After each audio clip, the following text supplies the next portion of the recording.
Originally, it was observed that fasting was a means to control seizures, prior to the advent of drugs.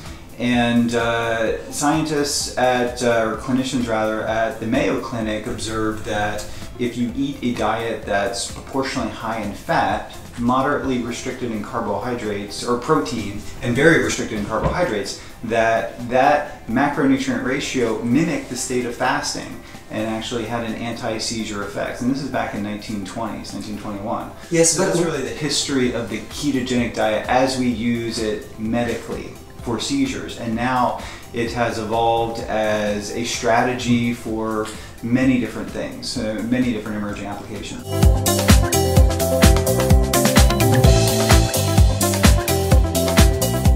The science advanced, particularly over the last couple decades, showing that ketones are an alternative energy source for the brain and can help to restore brain energy metabolism when there's impaired glucose metabolism, which is really fundamentally pathophysiologically linked to many age-related neurodegenerative diseases.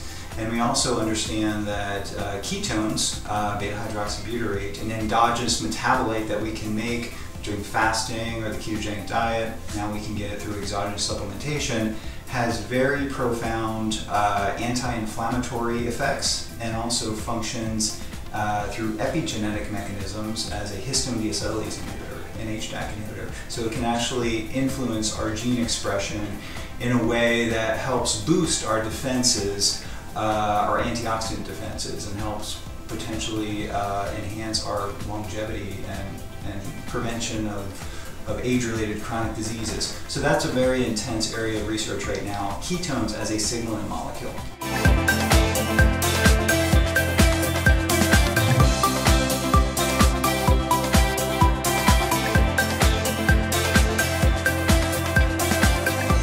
I'd like to actually divide the ketogenic diets into two. One is the classic or the strict ketogenic diet, which is used for disease, is a clinical one, right? That you use for epilepsies, for Alzheimer's. These have very, very specific protocols for them, right? The ratios of the carbohydrates, proteins, and fats are very strict. You need nutritional supervision to create the diets and so on. And the other one is what you have been calling the modified ketogenic diet, which is used for essentially for two purposes, right? For improving performance, especially in athletics and sports, and for everyday life. Right? And it's also used clinically in adult populations, the modified ketogenic diet. But that's the diet that has adapted, for everyday use. Yes. And it's more liberal in the use of proteins and also in carbohydrates to some extent.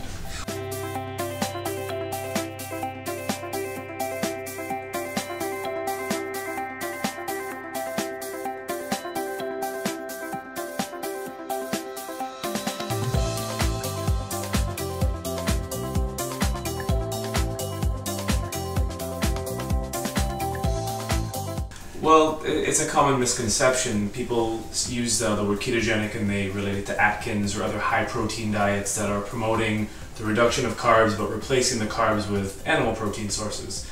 The problem with that in relation to the ketogenic diet is too much protein will actually prevent you from going into a state of nutritional ketosis because of the phenomenon of gluconeogenesis. Means making glucose from other substrates. Right, as much as 58% of your proteins, right, can create exactly. Sugars for you. And a lot of people, what ends up happening is they have a negative view of the ketogenic diet. What they ended up doing was a high protein, low fat, low carb diet, which is horrible for energy production, and long term it can actually impact your gut microbiome negatively. So they think the ketogenic diet was a negative thing for them because their experience wasn't one of a truly structured ketogenic diet.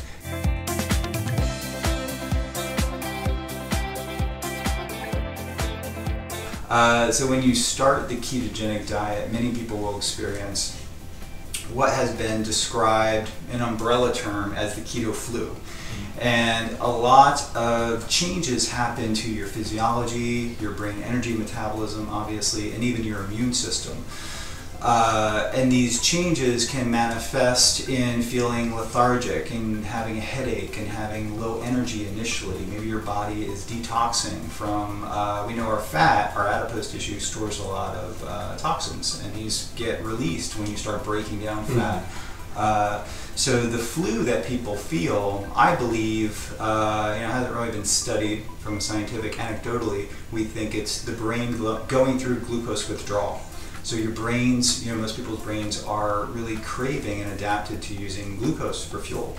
And the diet or fasting causes limited glucose availability to the brain. And your brain goes through craving glucose, and it goes through a series of steps that really can alter your consciousness in many ways. So you have foggy thinking in the beginning, and also you're suppressing the hormone insulin, so it tends to deplete your body of sodium initially, so your blood pressure may drop, which is generally a good thing, but a drop in blood pressure may also impact your brain circulation, and you may feel lethargic. You have something called orthostatic hypotension when you get up, and you feel a little bit dizzy because your blood pressure drops. This is generally a good thing, but it can contribute to this feeling of being lethargic. But after about 2 or 3 weeks, your body compensates and readjusts. And for some people, it may take a little bit longer. It may take up to 2 months to start feeling themselves again and being keto adapted. So this describes the whole process of keto adaptation.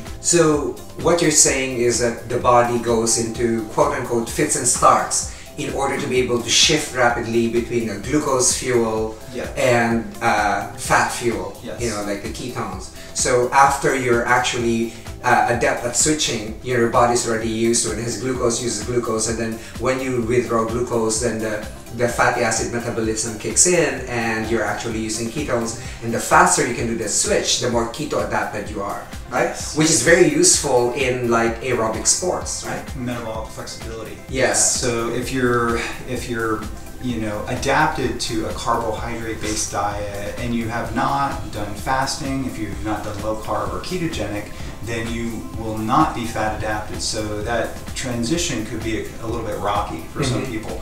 But an athlete who can adapt to a high carb eating strategy and also rapidly adapt to a high fat eating strategy, and do that day in and day out, it trains your metabolism to make that switch.